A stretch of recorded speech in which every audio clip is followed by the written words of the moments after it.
some of you guys were cheering for me, so I appreciate it a lot. And I hope you guys enjoy the next match. But thank you for cheering for me for now. I lose tomorrow. I think it's great for me to learn.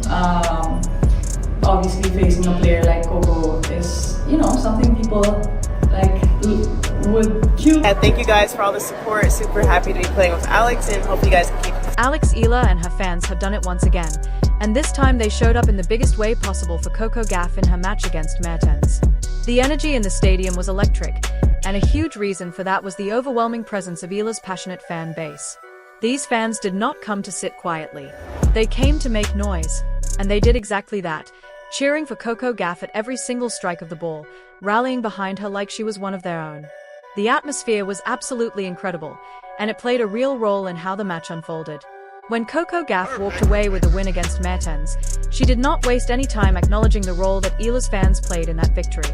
She stepped forward, looked into the crowd, and genuinely thanked every single Eala fan who was there supporting her through that crucial matchup. But she did not stop at just saying thank you. Coco went a step further. She acknowledged that the stardom surrounding Alex Eala is absolutely real. That is not a small thing coming from someone of Coco Gauff's stature. When a champion of Coco's caliber looks at a rising star and says, "Yes, this person is a phenomenon," it means everything. It validates what Eala's fans have been saying all along, and it sends a message to the entire tennis world that this young woman from the Philippines is not just a feel-good story. She is a genuine force to be reckoned with. And then came the press conference, where Alex Eala herself took things to a whole new level. She stood in front of the media and spoke from the heart, declaring that she believes there is no bigger opportunity in her career right now than the chance to face Coco Gauff herself on the court in a competition of this magnitude. Those words hit differently. She said that facing Coco is a dream come true for her, and she described it as the kind of opportunity that an athlete would do anything to get. Think about what that says about Eala's mentality. She is not afraid of Coco Gauff. She is excited about her. She sees the challenge as a privilege.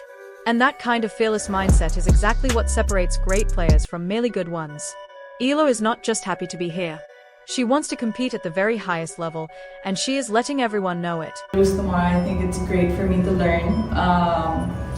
Obviously, facing a player like Coco is, something people would kill to do. The respect between Coco Gauff and Alex Eala is mutual, deep, and it is growing stronger every time they share a court or a spotlight.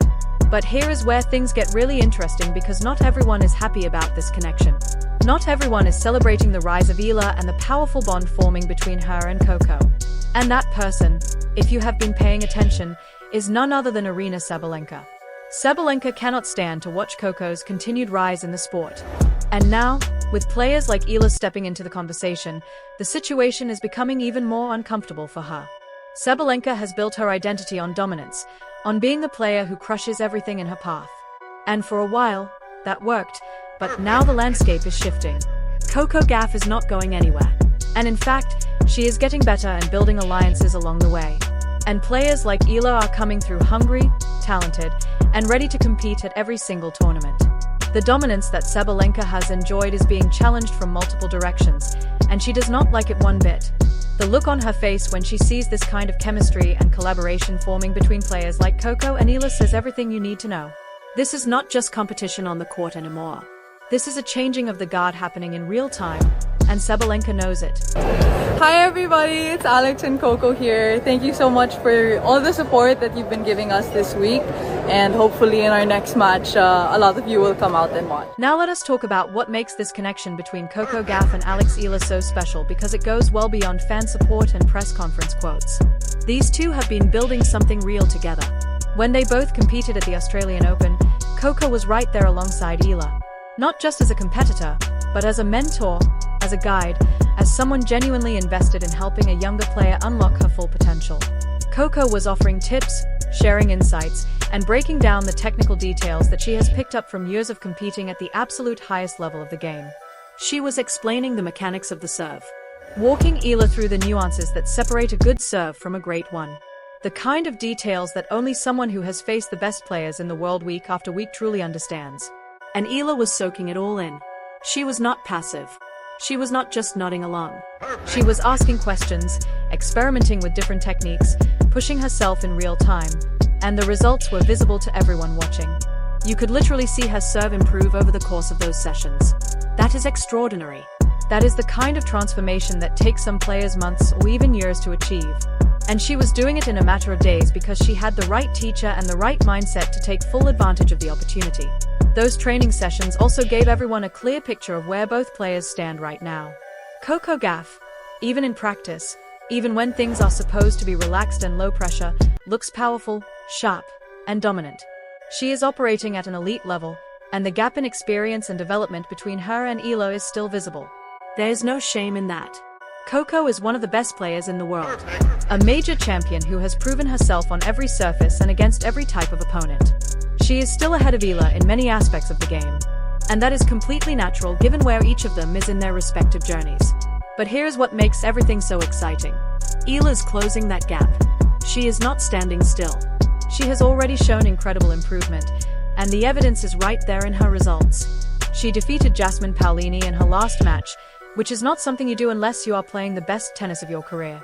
And right now, at this particular moment in time, Alex Eala is doing exactly that. She is playing the best tennis of her life, and she is coming for everyone, including Coco Gauff. If they continue to train together, to push each other, to share knowledge, and feed off each other's energy, this is going to become one of the most exciting partnerships and eventual rivalries in the WTA. A deadly duo that will have every opponent thinking twice. What makes their partnership so effective goes beyond just talent. It is about contrast. Coco brings the American power game. She brings the experience of winning major titles, the mental toughness that comes from learning how to compete under the brightest lights, the tactical wisdom that only comes from years at the top. Eala brings something just as valuable.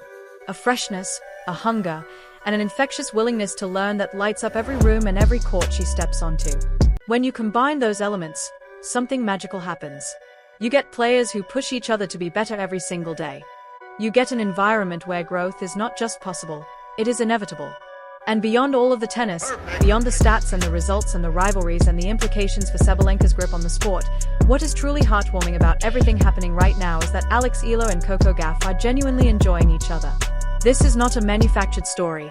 This is not a publicity stunt designed to create buzz or sell tickets.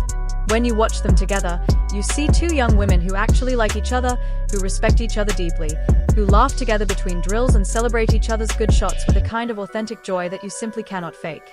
The way they communicate on the court, the ease and warmth between them, it tells the whole story. This is real friendship combined with fierce competitive spirit. And that combination is one of the rarest things you will ever find in professional sports. Tennis can be a lonely, brutal sport. It is one against one, and there is no teammate to share the burden. But moments like this, connections like this remind us that even in an individual sport, there is room for genuine human connection, for mentorship, for community, and for the kind of mutual support that makes champions out of contenders. Sabalenka can feel the shift happening, and the regret of not building these kinds of bonds, of not investing in the community of the sport, is becoming more visible with every passing tournament. Meanwhile, Coco and Eala are building something that goes beyond rankings and trophies. They are creating a legacy together. And the best part is they are only just getting started.